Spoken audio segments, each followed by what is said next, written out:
Olá, pessoal. Conforme combinado, hoje eu estou aqui para contar para vocês um pouquinho a respeito da minha relação com o Dr. Khaled Base, que é o cirurgião plástico responsável por todas as minhas cirurgias plásticas reparadoras e estéticas e também por todos os procedimentos que eu tenho feito no meu rosto. Posso adiantar alguns, né? Laser CO2 fracionado, preenchimentos em diversos pontos, toxina botulínica, peeling, etc, né? Eu confio nele plenamente para cuidar dessa fase da minha vida que eu chamo o envelhecer com dignidade.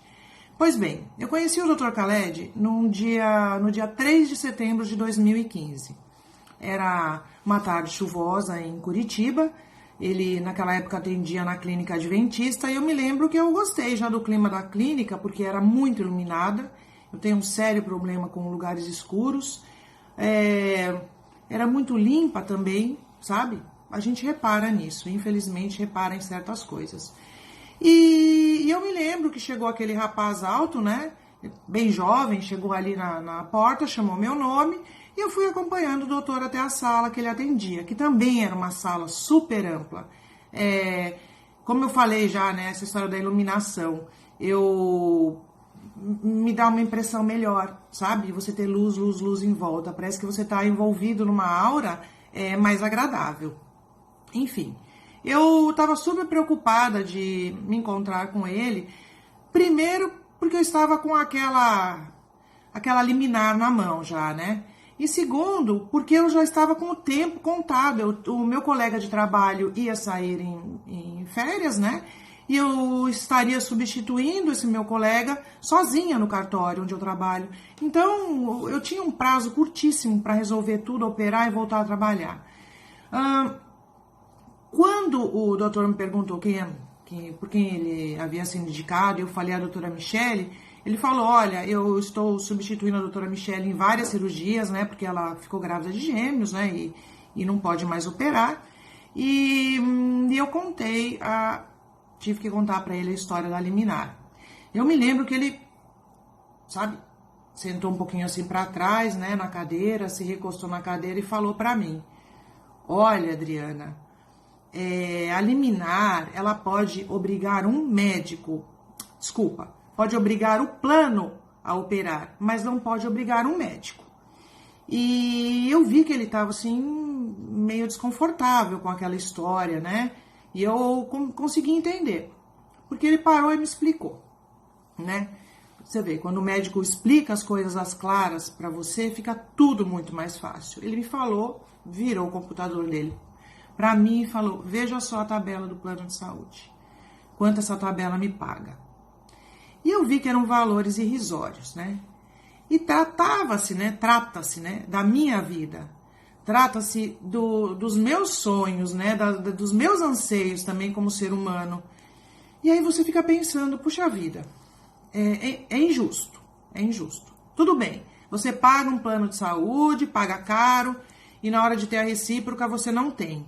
Mas também é um pouco injusto com o médico, né? Ele estudou, ele vai ter sua vida, né? A nossa vida nas mãos dele, né? De certa forma. E vai ganhar tão pouco. Quanto custaram aqueles livros? Bom, na faculdade de Direito os livros custavam caro, e eram muitos livros, né? Uma faculdade de medicina eu também suponho que seja uma fortuna, uma pequena fortuna. Eu nem sei, eu queria muito que meu filho virasse médico, fico só imaginando o quanto isso não vai custar. Enfim, mesmo sendo numa faculdade pública, o quanto isso não custa, né? E aí, ele me mostrou os valores, eu me lembro, assim, que ele falou R$427, que era por um abdômen, cada mama também era R$427, e assim, aí eu fico vendo as pessoas falarem, mas quem mandou ele entrar no plano, quem falando dos médicos em geral, né, não é só dele. Bom, aí eu mostrei pra ele a minha liminar. Ele tava bem bravo. Eu sentia ele tenso. Mas na minha cabeça, sabe, tinha alguma coisa que eu falei, puxa vida, eu preciso convencer esse homem. Eu preciso conseguir operar. Aí a gente sentou e começou a olhar, ele me examinou, né? O que ele falou era bem parecido com o que a doutora Michele havia falado no início, né? Você vê que os dois estavam no mesmo padrão de entendimento, né, sobre o meu corpo, o que já me deixava mais tranquila também, porque duas pessoas falando a mesma coisa é bem diferente do que você entra no médico, cada um fala uma história ou não te explica direito, e você, eu sou leiga, não sei de nada. E não sabia mesmo. Não tinha tantos grupos no Facebook, não tinha essa conversa de WhatsApp com pacientes, ex-pacientes, não tinha nada. Eu não tinha nenhuma referência concreta de antes e depois. Eu nem sabia que os médicos eram proibidos de mostrar antes e depois. E eu nem sabia o que perguntar para ele, porque o máximo que eu tinha de conhecimento era se era na frente ou atrás do músculo. E naquela confusão toda da minha pressa, na verdade, eu nem lembrei de perguntar isso, sabe? Nem sabia qual o perfil da prótese, não sabia nada, nada. Nada de nada mesmo, sabe? Era toda uma história assim, eu confio em você, eu sinto empatia por você. Será que a gente vai conseguir chegar a um acordo comum nisso aqui tudo? Bom, e aí, analisando a liminar, ele falou assim, olha, Adriana, você vai precisar fazer a diástase, né? E aqui não tem a diástase. E aqui não tem isso que você vai precisar fazer para que o seu corpo fique perfeito, né? Muito depois eu vim a entender que a cirurgia plástica reparadora é dividida, né? Subdividida, aliás, em reparadora propriamente dita, que é a retirada daquele fuso abdominal do avental, e a parte estética da cirurgia. Bom, eu falei, nossa, doutor, e agora, né? Tudo bem, não tá coberto? Ele falou, bom, eu preciso pensar sobre o seu caso. E eu voltei para Cananéia, sabe? Eu tinha ido com um motorista me dirigindo, que eu não sabia nada, não conhecia Curitiba direito. E o motorista falou assim para mim, e aí, Adriana, como é que vai ser? Deu certo, deu certo?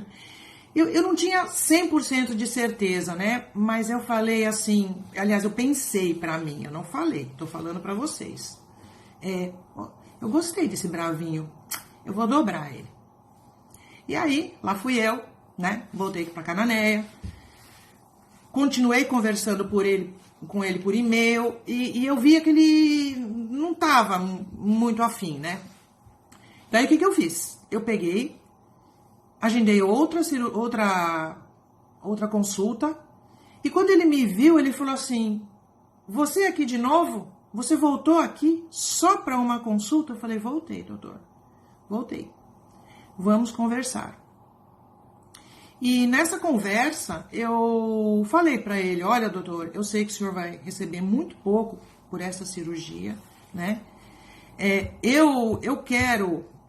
Adriana, eu quero contratar o seu serviço para fazer essas cirurgias acessórias, né? Que fazem parte dessa cirurgia. E eu queria saber se o senhor estaria de acordo, né? Me cobre o que custa isso. Eu falei. Aí ele deu uma risadinha e ele falou, eu acho que a gente vai chegar num acordo. E eu saí de lá com a cirurgia marcada, feliz da vida, né? Feliz da vida até acontecer aquele episódio 02 da Unimed. Saí de lá feliz da vida, eu me lembro de ter olhado para trás e falado para ele, eu vou te fazer ficar famoso. E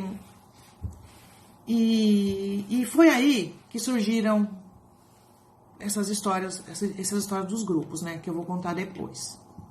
Porque eles nada mais eram do que a minha forma de gratidão. Gratidão por quê? Porque ele havia ganhado pouco na cirurgia e eu precisava desesperadamente pagar aquilo de alguma maneira. Porque não era justo.